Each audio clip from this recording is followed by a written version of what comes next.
The morning sun stretched its golden fingers across the pristine streets of the gated community, casting long shadows over manicured lawns and carefully curated facades. Here, every home stood as a silent monument to wealth and exclusivity. The hum of luxury cars, the rhythmic chirping of automated security alarms, everything in this world was polished, controlled, designed to maintain a quiet order. But beneath the veneer of perfection lay an unspoken truth. Some people belonged more than others. Jamal Carter knew this truth well. As he pulled up to his father's estate, his grip on the steering wheel tightened. It didn't matter how many times he had driven through these streets, how many years he had called this place home. There was always that feeling. The watchful eyes, the quiet, nagging voice reminding him that his presence would always be questioned. Across the street, behind delicate lace curtains, Karen Whitmore stood, watching. Her sharp eyes narrowed as she spotted a black man stepping out of a delivery van, dressed in a work uniform. Her lips pressed into a thin line, her fingers tightening around the phone in her hand. Something about it unsettled her, not the action itself, but the presence of the man. He didn't belong. With a quiet urgency, she dialed. "Yes, I need to report a suspicious person," she murmured, her voice low but firm. "He's lingering outside one of the homes. I don't know what he's doing, but he doesn't look like he belongs here." Outside, oblivious to the call, Jamal grabbed the package from the van, exhaling slowly as he approached the grand front doors of his family home. He knocked, shifting his weight as he waited, a normal, routine task. Then a sudden flash of red and blue lights flooded the driveway, slicing through the calm morning air. Sirens blared, breaking the quiet. Jamal turned, confusion flickering across his face as two squad cars screeched to a stop. Doors flew open. Officers Daniels and Mitchell stepped out, hands hovering over their holsters, tension crackling in the space between them. "Hands where we can see them," one of the officers barked. Jamal's heart pounded. He had been here before, in different ways, in different moments. He knew the script. He forced himself to move slowly, deliberately, as he raised his hands. "What's going on?" he asked, keeping his voice calm. "Step away from the door," another officer commanded, his stance rigid with authority. Jamal frowned. "I live here." The words didn't seem to register. Officer Mitchell, gripping his radio tightly, scoffed. "Yeah, that's what they all say. Hands on the truck, now." Jamal hesitated, glancing around. The silence of the neighborhood had broken. Doors had cracked open, a few neighbors stepping outside, their phones in hand, watching, recording, but not interfering. "At least let me explain," he started, but before he could finish, he felt the shove. The force sent him stumbling forward, his hands catching against the cold metal of the van. Then rough fingers clamped onto his wrist, twisting his arm behind his back. "I live here." The words came through gritted teeth, anger and humiliation simmering beneath them. "Sure you do," Officer Mitchell sneered, "and I'm the mayor." Then the sound of tires crunching against the pavement. A different presence, a deeper, commanding voice cut through the air, stopping everything. "Take your hands off my son!" The officers turned, their grips loosening instinctively. A Rolls-Royce Phantom had pulled up, its glossy black frame gleaming under the morning sun. The door swung open with deliberate grace. Theodore Carter stepped out.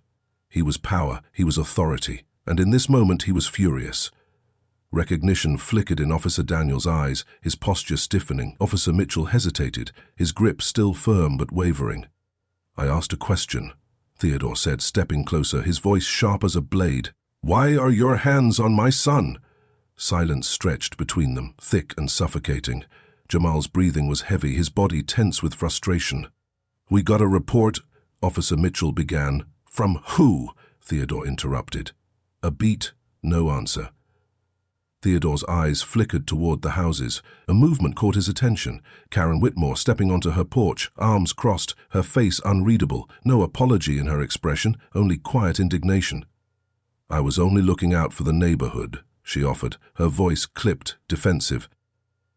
Theodore's smile was cold, empty. "Of course you were." He turned back to the officers, his presence towering over them. "Let him go." A pause, then with a begrudging tightness in his jaw, Officer Daniels released his hold. Jamal exhaled shakily, rubbing his wrists as he stepped back beside his father. Theodore's gaze remained locked onto the officers. His next words were quiet, controlled, yet unmistakably sharp. I built my empire from nothing. I worked twice as hard for half as much. But let me make one thing clear, you will not touch my son again. Officer Daniels swallowed, giving a stiff nod. Officer Mitchell looked away. The lights dimmed. The squad cars rolled back, retreating into the distance. But the silence left behind was louder than anything. Jamal met his father's gaze. There was so much he wanted to say. He wanted to thank him. He wanted to scream. But when he finally spoke, his voice was hoarse, raw. It doesn't matter, does it? Theodore exhaled slowly, placing a firm hand on his son's shoulder. His grip was steady, unshaken. No, he admitted, but we keep fighting anyway. From the shadows of the neighborhood, silent figures stood, watching. Some shook their heads, others whispered in hushed voices. Karen lingered, her arms still crossed, unmoved, and somewhere a phone buzzed. A video, captured from a neighbor's balcony, already spreading like wildfire. Jamal Carter's world would never be the same again. The glow of a phone screen pierced the darkness, illuminating a video that played on loop. Flashing red and blue lights, sharp commands. Jamal pressed against the truck, Theodore's voice cutting through the chaos. Every frame carried the weight of injustice. Across the country, people watched. Some shook their heads in anger. Others nodded in quiet recognition. And then there were those who dismissed it entirely. The news cycle ignited like wildfire. Headlines flashed across screens, the same words repeated in different voices. A shocking video out of Brookhaven Hills has sparked national outrage, once again raising questions about racial profiling and police overreach. The debates followed swiftly. Some condemned the incident, their voices filled with frustration and exhaustion. Others rushed to justify it, offering the same tired excuses. The officers responded to a call. How were they supposed to know he was the homeowner's son? On a debate panel, voices clashed. One activist, impassioned and unrelenting, spoke of the painful reality of being black in America. It doesn't matter how rich you are, your skin is a threat. Across from him, a conservative commentator scoffed. Oh, come on. They let him go, didn't they? This is just another excuse to play the victim. And then there was Karen Whitmore. She sat in front of a camera, perfectly composed, her lips pursed just enough to suggest regret, her eyes glistening in a way that hinted at suffering. The words "exclusive interview" flashed beneath her. A sympathetic host leaned forward, nodding. I never meant to cause harm, Karen insisted, her voice laced with just the right amount of emotion. I was just being cautious. In today's world, you can never be too careful. I only did what any responsible neighbor would do. The host's voice was gentle, understanding. Karen, I can't imagine what you've been through. You were only trying to protect your community, and now you're being attacked online. Karen sighed dramatically. It's been awful. People are calling me racist when all I did was make a call. How is that fair? Meanwhile, in Theodore's office, Jamal slammed his phone onto the desk. The rage simmering in his chest was almost unbearable. She gets to play the victim. His voice was sharp, incredulous. She humiliated me, had guns in my face, and now she's getting sympathy? Theodore, ever calm, leaned back in his chair. This isn't new. People like her always find a way to flip the script. Jamal paced the room, his frustration rolling off him And the police? They called it a misunderstanding. Just like that, like it never happened. Because to them it didn't, Theodore said simply. Jamal turned to face his father, his jaw clenched. So what? We just move on? Theodore studied his son for a long moment before leaning forward, his gaze steady. I've fought battles like this my whole life, Jamal. And I've learned that the system wasn't built to give us justice. It was built to contain us. You have to be smart about how you fight back. Silence settled between them. Jamal turned away, staring out the window at the pristine streets of the neighborhood that had never truly felt like home. Everything looked the same, but nothing felt the same anymore. That night, he tossed and turned, his mind replaying every moment of that encounter. Every time he closed his eyes, he saw the flashing lights, heard the sharp commands, felt the cold metal of the van against his skin. Sleep refused to come. When he finally gave up, he sat on the edge of his bed, scrolling through the endless stream of comments on the viral video. Another day, another black man harassed for existing. Not all cops are bad. Maybe he looked suspicious. What's the big deal? They didn't even arrest him. A message popped up from Malik. Malik, bro, you good? Jamal, not really. Malik, let's talk. The next day, at a quiet cafe, Jamal sat across from Malik, barely touching his coffee. His friend leaned forward, his voice urgent. You need to say something. Jamal sighed. I went through the proper channels. Look where that got me. Malik shook his head. Then stop waiting for their permission. You have a platform, Jamal. People are listening. Use it. Jamal exhaled sharply, rubbing his temples. And what happens when I do? They'll call me an angry black man or say I'm overreacting. They'll say that no matter what. Malik countered. But if you stay silent, you let them win. Jamal knew he was right, but the weight of it all felt suffocating. Meanwhile, in a sleek corporate boardroom, Theodore Carter sat across from a group of executives, their expensive suits stiff with discomfort. One of them finally spoke. We value our partnership with Carter Industries, but recent events have made things complicated. Theodore remained unshaken. You mean my son being profiled? The executive hesitated. It's just, some of our stakeholders are uncomfortable with controversy. We'd hate to see this affect business. The message was clear, stay quiet or suffer the consequences. Theodore leaned back, completely unfazed. If standing by my son costs me business, then so be it. The executives exchanged nervous glances, unsure of how to respond. Days later, Theodore organized a town hall, hoping to spark real conversations about racial profiling. The turnout was disappointing. The room was only half full, and most of the faces? Black and brown. Jamal watched from the back, frustration tightening his chest. Where were the white neighbors, the ones who claimed to care about safety and community? His father stood at the front, speaking with conviction. We are not asking for special treatment. We are asking to exist without suspicion, without fear. Applause rippled through the room. But outside, the media focused their cameras elsewhere, on Karen Whitmore, standing before a microphone giving a different kind of speech. This is about law and order, she declared. People like me shouldn't be made to feel guilty for wanting safe neighborhoods, a reporter leaned in. Do you think the backlash against you is unfair? Karen's voice wavered just enough to sound genuine. Absolutely. I've received threats. People are trying to destroy my reputation over a simple mistake. The headlines wrote themselves. Suburban woman targeted for speaking out. That night, Jamal sat on his bed, scrolling through the coverage. His frustration had reached its boiling point. Across the room, his father sat in silence, exhaustion weighing heavy on his shoulders. Jamal turned to him, his voice firm. I can't sit back anymore. Theodore sighed, rubbing his temples. Jamal, no. Jamal shook his head.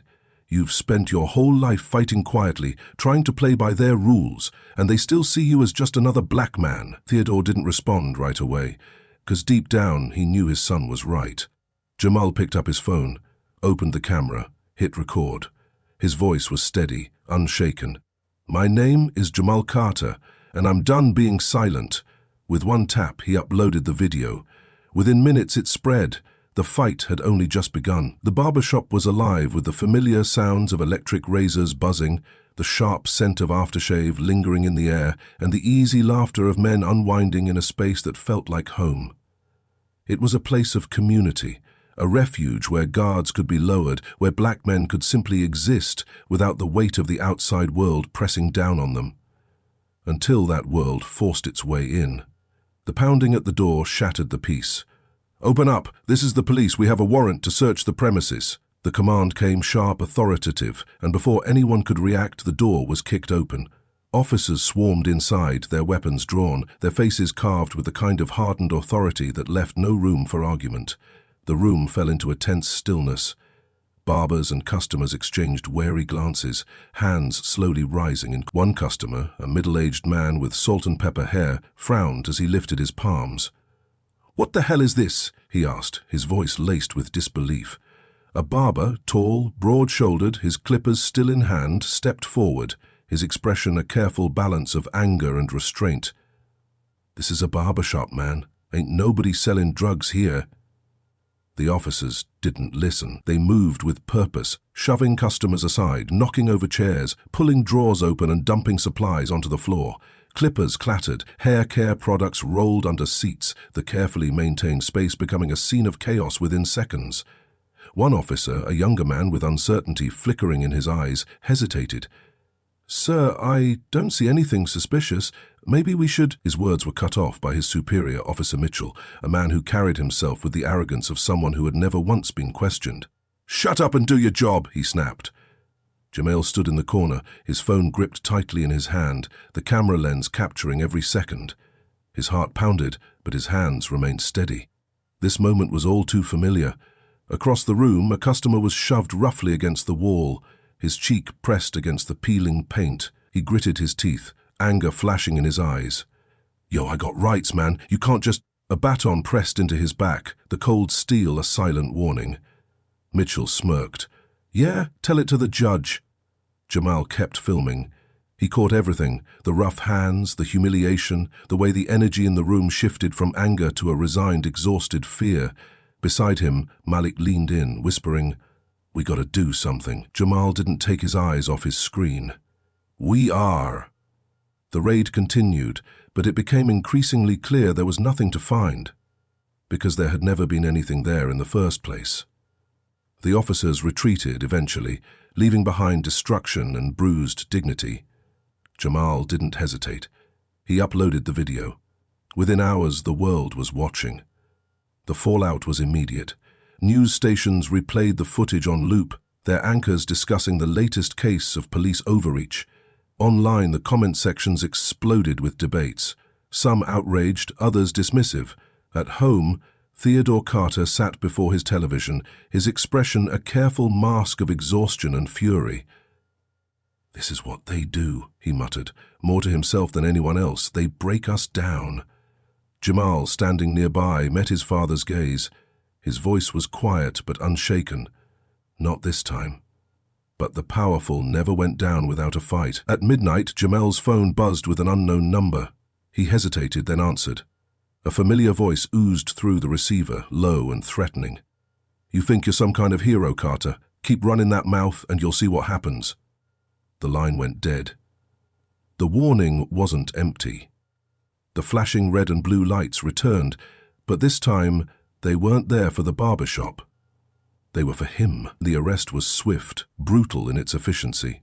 Hands yanked him from his home, slammed him against the squad car, wrenched his arms back until cold metal bit into his wrists.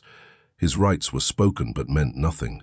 Officer Mitchell stood beside him, his smirk laced with mock sympathy. Resisting arrest? Tampering with evidence? Real shame. Jamal lifted his head, meeting the officer's gaze with unwavering defiance. "This won't stick." Mitchell leaned in, voice low. "Doesn't have to. Just needs to make you think twice next time." The car door slammed, the engine growled to life, the vehicle pulled away. But outside, people were watching. Phones were lifted, cameras were rolling, jail was cold, silent. The hours stretched endlessly, time slowing in a place meant to break spirits. Jamal sat alone, his hands clasped together, his mind a battlefield of fear and fury. But beneath it all, beneath the exhaustion, beneath the weight of knowing how the system worked, there was something stronger. Resolve. A familiar voice cut through the silence, firm and urgent. "I'm getting you out of here." Jamal looked up. His father stood before him, his usual composure now edged with something different, something deeper. Jamal met his gaze and shook his head. "I don't want out if it means going quiet." A long pause passed between them. It was in that moment that Theodore finally saw it, the reality his son had come to understand. No wealth, no success, no amount of respectability could shield them from this fight. His father exhaled, his decision settling over him like armor. "Then we fight." And the city erupted, the streets filled with people, their voices rising in chants that carried the weight of centuries of struggle. Signs were raised, news cameras rolled, social media blazed with the growing movement. One name echoed through the streets: Jamal Carter. He stood before the sea of people, microphone in hand, his silhouette outlined against the glow of 1,000 phone screens. The world was listening. He took a breath. Then, his voice rang out, strong and sure. They wanted me to be afraid, to back down, to believe that if I stayed in my place they'd leave me alone. The crowd listened, hanging on to every word. But silence won't save us. Compliance won't protect us. Power never concedes without a fight. And Today we fight back! A roar erupted, the sound of a people refusing to be ignored. Far away in a quiet, dimly lit house, Karen Whitmore sat before her television, her face pale as she watched the news unfold. The screen flashed. A history of racial profiling uncovered. Multiple false police reports filed by Karen Whitmore. Her phone rang. She snatched it up, desperation clawing at her throat. A familiar voice, once friendly, now cold. Karen, we can't be associated with you anymore. The line clicked dead. Karen's hands trembled. She turned off the television, but the headlines wouldn't disappear. They followed her, the articles, the comments, the unraveling of everything she had once been able to control. She reached for her wine glass, but her hand stopped short. For the first time, she felt something unfamiliar. Not guilt, not regret, fear. Meanwhile, back in the streets, Jamal stood at the center of a movement. The night pulsed with energy, with hope, with the promise of something bigger than any one person. He took a deep breath, letting it all settle over him. He had thought this moment would feel like an ending, but now he knew it was just the beginning. "We're not done yet," he whispered to himself. And this time, the world was listening. The headlines were everywhere. The city was in turmoil, rocked by the weight of a scandal too big to ignore. Officer Mitchell, once shielded by his badge and the unspoken protections of the system, now found himself on the other side of scrutiny. His name, his face, his actions, exposed for the world to see. On every news station, the coverage played on repeat. Breaking news: Officer Mitchell has been placed on administrative leave pending an internal investigation into misconduct. The department insists this is not about race, calling it a standard review process. The words droned from the television in a dimly lit office where Mitchell sat stiffly across from his attorney. His jaw was clenched, his hands curled into fists against the table. Frustration simmered beneath his skin, barely contained. "This is a damn witch hunt," he spat, his voice low with anger. His attorney, a composed man who had seen too many cases like this, leaned back, fingers steepled. "It's damage control," he explained, his tone devoid of sympathy.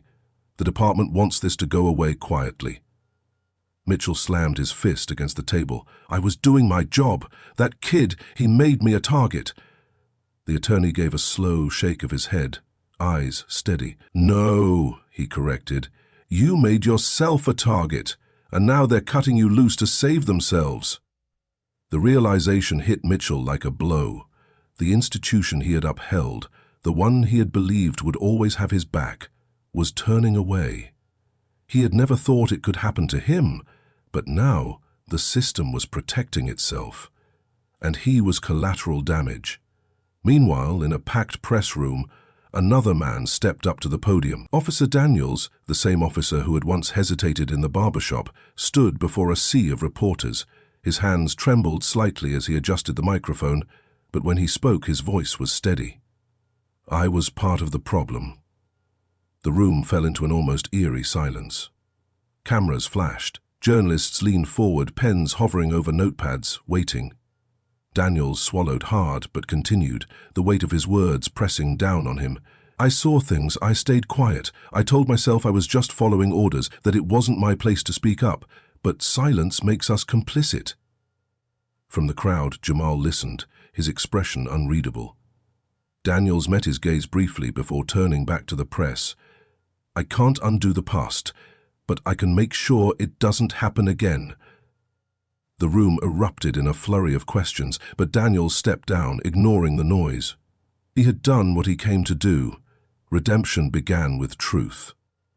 Far from the flashing cameras and blinding lights of the media frenzy, Jamal sat in a community center, surrounded by a group of young black men. Their eyes flickered with a mix of admiration and uncertainty. The world had watched him stand up, fight back, but now the question loomed. What came next? One of the young men finally spoke, his voice hesitant. "So, what do we do now?" A slow, knowing smile pulled at the corners of Jamal's lips. "We build." He gestured to the papers spread before them. Blueprints for mentorship programs, scholarship funds, business grants, ideas not just for resistance but for progress, for something real. "They tried to break us," he continued, his voice carrying the weight of everything they had endured. "They tried to silence us, but look at us. We're still here." His eyes moved across the room, locking onto each young face. "And now, we make sure the next generation doesn't have to fight this fight alone." A shift passed through them. Uncertainty gave way to something stronger: hope, purpose. Later, in his father's office, Jamal stood in quiet anticipation. Theodore Carter, a man who had always held himself with unshakable confidence, now studied his son with an expression Jamal had rarely seen: humility. After a long silence, Theodore exhaled and spoke softly. "I was wrong." Jamal's breath caught. He hadn't expected that. His father shook his head, a shadow of regret flickering in his eyes. "I thought money, status, power, those things could shield us." He let out a small, bitter laugh. "But they don't. They never did." He stepped forward, resting a firm hand on Jamal's shoulder. Pride, deep and unspoken, filled his voice. "You fought for something bigger than yourself. And you didn't back down." His grip tightened slightly, a father's silent acknowledgement of the man his son had become. "I couldn't be prouder." Jamal swallowed hard, nodding. A moment passed between them, one of understanding, of respect, a bond strengthened, a legacy redefined. Days later, Jamal found himself walking through the gated community where everything had begun, the place where, not long ago, he had been made to feel like an outsider in his own home. But today the air felt different. A moving truck was parked in a driveway. A black family stood beside it, a mother, a father, 2 small children. Their eyes scanned the neighborhood, cautious yet hopeful. Jamal approached, his smile warm and genuine. "Welcome home," he said. The father exhaled, nodding. The mother returned his smile. The children, unbothered by the weight of history, giggled as they chased each other across the lawn. A quiet victory, a symbol of change. As Jamal watched the family settle in, his phone buzzed in his pocket. A message from Malik flashed on the screen. "The fight's not over. Rally next week. You in?" Jamal smirked, his fingers typing back without hesitation. "Always." He took one last look around. This was just one battle in a war that had been waged for generations. The road ahead was long, the work far from finished. But today they had won something real. He turned, walking away, not as a victim, not as an outsider, but as a force for change. The fight wasn't over. But this time, the world was listening.